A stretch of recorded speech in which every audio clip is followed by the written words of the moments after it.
Olá pessoal, tudo bem? Hoje eu vou falar sobre doença hipertensiva específica da gestação, em sigla resumida chamada de DEG. Então, ela assim denominada o conceito, segundo a literatura do Zugaib, que é obstetrícia e ginecologia, ele traz o conceito que se dá o pico pressórico, ou seja, aumento da pressão sistêmica, a PA sistólica acima de 140 e a diastólica acima de 90 milímetros de mercúrio. Somado a isso, em conjunto, a paciente pode existir proteinúria associada mais edema generalizado, tanto em face e mão. E o aumento também do peso em decorrência cerca ali de 1 quilo ganho por semana, comparado ao... E isso também correlaciona dentro do fato de, nesse período, qual é a idade gestacional que ela vai estar. A gente tem que lembrar que se denomina essa doença específica, doença hipertensiva específica da gestação acima de 20 semanas. Porque a gente vai ter outras formas clínicas e a gente vai dar nomenclaturas diferentes a ela. Associada a isso, a gente tem os fatores de risco e evidente para tal patologia. Esses fatores é a idade materna avançada, ou seja, a extremidade de idade, tanto abaixo de 18 anos ou acima de 40, obesidade, alguma comorbidade que a paciente já tem prévia, comorbidade, diabetes mellitus, uma doença renal estabelecida, e outras, histórico familiar já de hipertensão na família, de primeiro grau. Então, isso são alguns fatores que a gente pode analisar. Tendo em vista isso que eu comentei, a proteinúria vai estar maciça, em torno ali de 300 miligramas em 24 horas. Então, um exame para a gente usar de parâmetro é a proteinúria de 24 horas. E as formas clínicas, como eu comentei, a gente vai ter a pré-eclâmpsia. E a isso a gente vai denominar o que? Aumento pressórico, nesse padrão que eu falei, acima de 140 por 90 milímetros de mercúrio, que 140 é a sistólica e 90 diastólica. A gente vai ter a proteinúria e a questão do edema, tá? E tem que ser acima de 20 semanas. Quando a gente fala em eclâmpsia, a gente quer denominar a questão da existência estabelecida já de convulsões tóxico-clônicas generalizadas. Então, o paciente vai ter essas convulsões. E para esse manejo, a gente vai usar ali a evitar esse tipo de tratamento final lá na frente. A hipertensão crônica é quando a nossa paciente, no caso, ela já tem uma história prévia de hipertensão que persistiu durante o puerpério. Então, ou seja, ela tinha um pico pressórico já estabelecido que foi diagnosticado na gestação anterior, ou que pode ter acontecido antes de 20 semanas e que persistiu após o puerpério. Porque a gente vai ter outra forma clínica também, que é dominada hipertensão transitória. Essa vai acontecer lá por volta do final da gestação ou 24 horas após o parto e que estabelece os picos pressóricos por volta ali de 10 dias após o parto. Então, a gente lembrando essas nomenclatura e fase clínica, a gente vai poder graduar a paciente e vai ter um manejo similar, mas a gente tem que levar em consideração essas distinções. Outro ponto importante também, que a paciente vai chegar no pronto atendimento com alguns sintomas esses que a gente denomina eminência de eclâmpsia. Porque a eclâmpsia em si, como eu comentei, ela tem a convulsão. Então, se ela já tem a iminência, a gente tem que ficar atento a isso. Quais são esses sintomas de iminência? São sintomas de epigaustralgia, alterações visuais e cefaleia.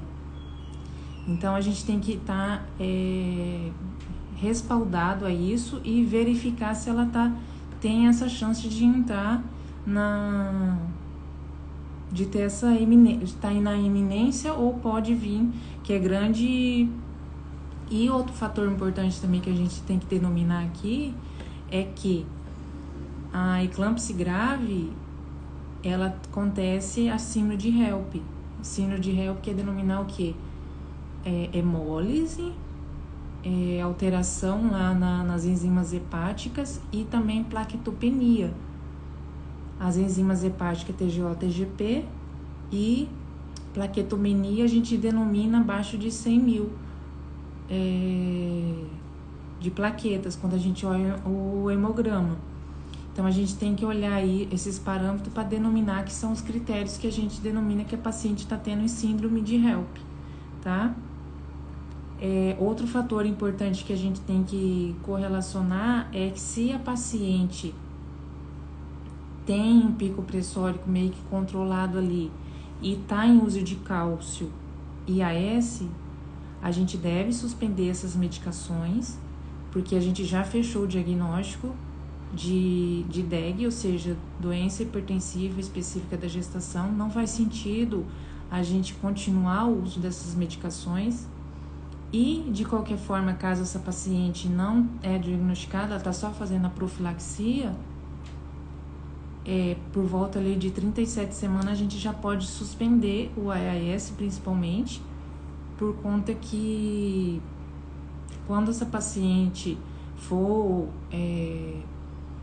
fazer a escolha da via obstétrica dela, na questão que ela foi evoluir para o parto, ela já não está em uso de AS, que é a aspirina, que interfere ali na questão de protombina, tempo de, caso ela for, qualquer via de parto que ela for, o risco de sangramento é pior, de complicações. Então, geralmente, até 10 dias antes é bom que, se não está em uso, para não ter complicações.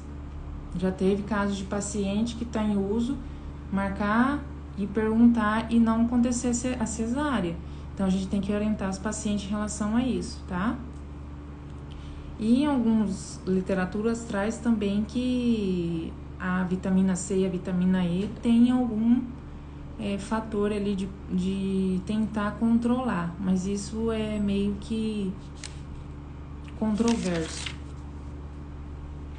Então, o tratamento habitual dessa paciente, caso ela chegue ali no seu pronto atendimento, o que a gente deve estabelecer a ela? Tratamento não farmacológico, decúbito lateral esquerdo. Por quê? A gente vai fazer que aumenta o fluxo renal ali, consequentemente a gente vai aumentar a natridiurese e vai ter um efeito de redutor nessa pressão. A dieta é recomendada o uso um controle do sódio, hipossódica, que é um controle ali em torno de 2 a 3 gramas dia. Habitual o consumo de sódio, quando não há restrições, é em torno de 10 a 12 gramas dias, e orientar que não se coloca adição de uso de saleiro em mesa, enfim, para que não cabe usando, e evitar também produtos embutidos que tem alto conservante, alto aditivo conservante, temperos industrializados ali, conservantes. A gente pode usar um sedativo, a exemplo pode ser o diazepam. Os hipotensores de primeira escolha é o pindolol, que ele é um beta-bloqueador não seletivo, contudo ele mantém o fluxo útero-placentário, então o bebê continue recebendo ali as suas necessidades de oxigênio, tá? Pode ser de 2 a 3 vezes o dia, só que a dose máxima que a gente pode chegar é 30 mg dia. Lembrando que, como ele é um beta-bloqueador, tem que lembrar das contraindicações de um beta-bloqueador, que se denomina pessoas que têm broncoespasmo, diabetes mellito mal controlada. Aí, nesse caso, é indicado a escolha o metidopa, de em torno ali de dose inicial de 250, pode chegar até 2 gramas dias. O efeito adverso que a gente pode esperar na metidopa é uma hipotensão postural e também correlacionado alteração das enzimas hepáticas. Outro medicamento que a gente pode ter é o alodipino e o nifedipino, que são bloqueadores de canal de cálcio. E é importante a gente diferenciar o que é uma urgência de uma emergência. Urgência hipertensiva é aquela que a gente tem aumento da PA, contudo, as formas clínicas do paciente tá de controle e não tem lesão de órgão-alvo. Então, o tratamento pode ser feito por via oral. Quando a gente fala em emergência, isso a gente já está denominando que as condições são graves, o paciente tem risco de óbito, já tem lesão de órgão-alvo em progressão, então o tratamento tem que ser internado e via endovenosa, tá?